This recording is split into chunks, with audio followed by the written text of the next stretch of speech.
이렇게 해서 상표 출원까지가 딱 끝나야 창업의 큰 프로세스가 하나가 끝난다고 볼 수가 있습니다.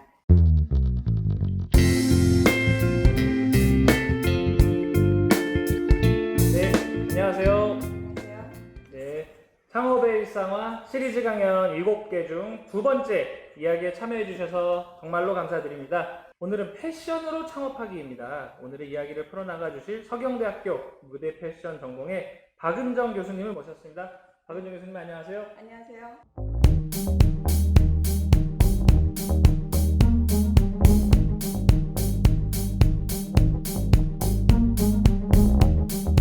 일상에서 찾는 재료가 제일 맛있고 제일 잘 팔릴 수 있는 아이템이라는 것을 얘기해 드리고 싶습니다. 세계적 대유행 초기에는 기본적인 기능과 형태의 마스크를 생산했다면 이제는 패션 아이템의 하나로 마스크를 주목하는 겁니다. 패션 브랜드 리포메이션은 코로나19 사태가 장기화할 것이라는 판단하에 다양한 색상과 무늬의 마스크를 개당 $10, 약 12,000원에 판매하고 있습니다. 연합뉴스에서 지금 소개했던 내용은 각 브랜드가 마스크가 우리의 일상에 꼭 필요한 아이템이면서도 패션으로 진화되는 여러 가지 부분들을 보였네요. 그래서 여러분들의 창업의 아이템을 구할 때는 현장, 지금 사회문화적인 추세, 그리고 변화도, 그리고 뭐에 관심이 있는가, 어떤 타겟이 써야 되는가, 그걸 여러분들이 보시면 좋을 것 같습니다.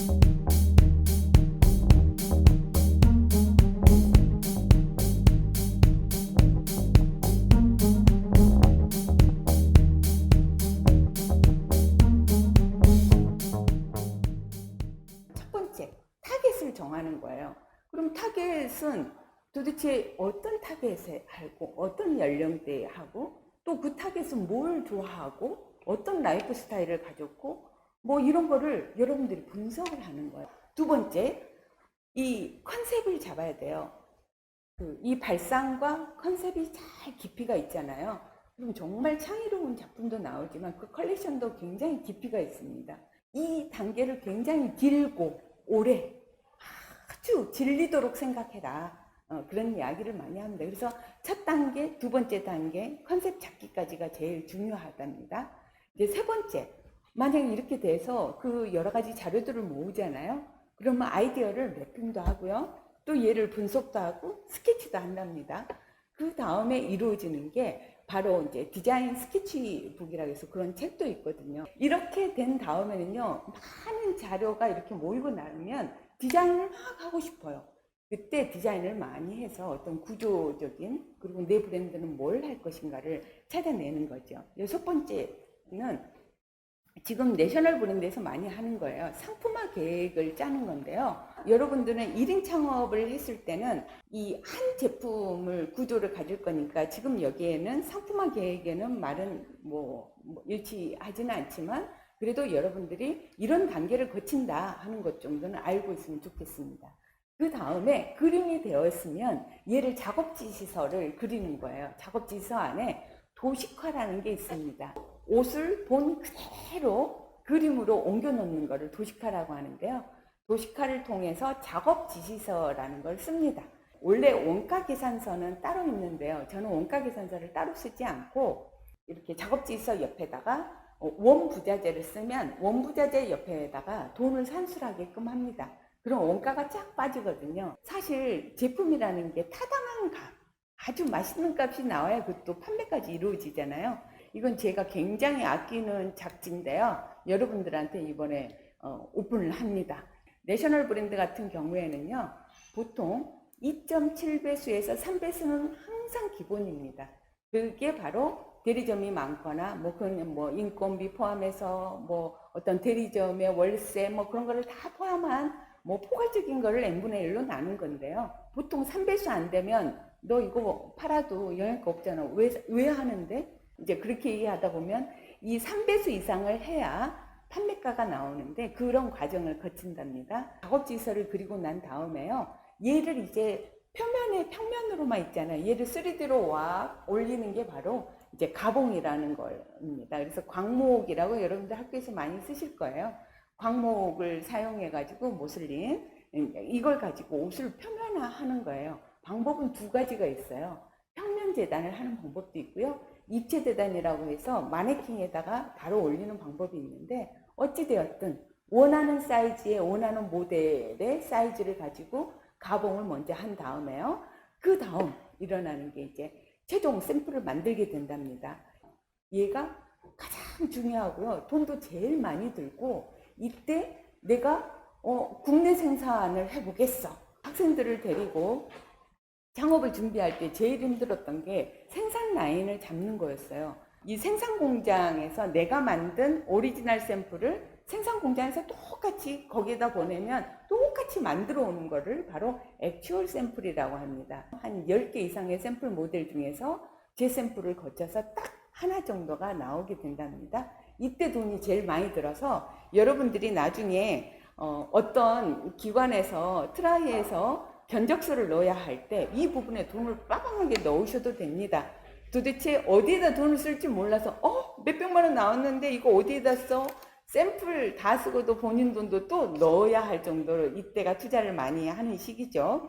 그래서 메드 인 코리아를 하냐, 아니면 중국에 생산 라인이 있어, 그럼 중국에 보낼 수 있죠.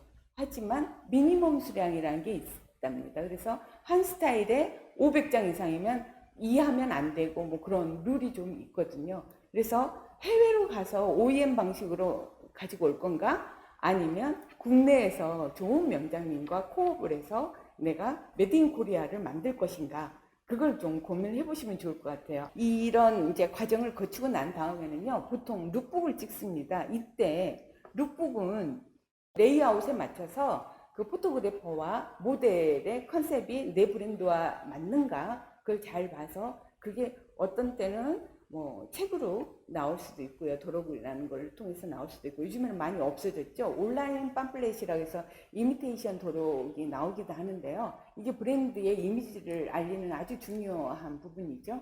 그래서 보통 이런 룩북을 찍고 난 다음에 최종 프레젠테이션을 패션쇼나 갈라쇼로 끝내죠. 근데 저는 여기서 끝내면 안 된다. 이걸 어떻게 고객한테 소개를 하고 알릴 것인가를 고민해봐라. 그게 바로 유통입니다. 그래서 크라우드 펀딩 방식으로 도전을 해서 유통을 고민을 하면 좋은 거는 선주문을 받고 내 돈 들이지 않고 선주문 받아서 룩북이랑 잘해서 올려놓으면 거기에서 후제작을 하는 거예요. 여러분들이 가장 관심 가져야 될 거는 지적 재산, 상표 출원에 대한 그런 노하우를 갖는 거를 저는 추천합니다. 본인이 직접 상표 출원을 등록을 하는 거예요. 출원비가 한 6만 원 이하 왔다 갔다 하는 것 같아요. 아주 참신한 발상을 한 밍이라는 브랜드가 있습니다. 이름이 민지영이라는 학생인데, 요즘에는 지속가능 윤리적 패션이라는 게 굉장히 이슈화됐고, 이 친구가 얼마나 창의로운 환경 사랑이 있는지 제가 설명할게요. 옷을 교수님 멀리서 우리가 환경운동 해야 합니까? 저 옷 잘 만드는데요. 옷본 따고 남의 여기 양쪽에 남는 그 짜투리 원단 가지고요, 저 강아지 옷 만들면 안 될까요?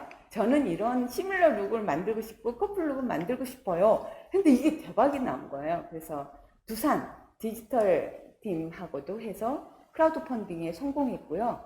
지난달에 와디지에 또 이걸 도전을 해서 또 성공을 했답니다. 그래서 이 친구 같은 경우는 본인이 이번에 민이라는 브랜드하고요, 또 로고 2개를 그 방법을 통해서 2개를 등록을 했더라고요. 참 똑똑하지요. 이렇게 해서 상표 출원까지가 딱 끝나야 창업의 큰 프로세스가 하나가 끝난다고 볼 수가 있습니다.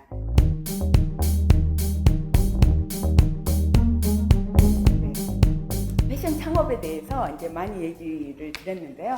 여러분들이 그러면 크라우드 펀딩의 방법이 뭐가 있어요? 라고 이제 물어보실 것 같아서 제가 대표적인 채널 4개를 소개합니다. 와디즈, 우리나라 이제 완전 1위죠. 여기서는 펀딩만 하는 게 아니라요, 투자까지 해요. 그래서 와디즈가 제일 들어가기가 어렵습니다. 그래서 와디즈라는 데가 있고요. 카카오 메이커스라는 부분은 접근성이 좋아요. 여러분들 이렇게 핸드폰 하면 노란 거 보면 걔가 걔잖아요. 그런데 거기에서 제품까지 펀딩까지 할 수 있어. 텀블벅이라는 게 있어요. 얘는 커스터마이징, 그러니까 특별한 어떤 나만이 가지고 있는 특이한 점을 가지고 하겠다 하면 텀블벅을 노려도 좋을 것 같습니다. 아이디어스는요, 그 핸드메이드 하는 수 작업을 하는 아티스트들이 이렇게 펌핑을 하는 그런 이제 거래 장터 같은 거예요. 그래서 여러분들이 온라인 유통 판매 채널을 할 때는 보통 이런 수준급 있는 곳에서 하면요, 이게 1억처럼 달려요. 그래서 저 와디즈에 이번에 성공했습니다 하면 나머지 게 정리가 되는 거죠. 다 정리가 됩니다. 그래서 여러분들이 그래도 상위 수준에 뭐가 있는지 정도는 알고 있으면 좋을 것 같습니다.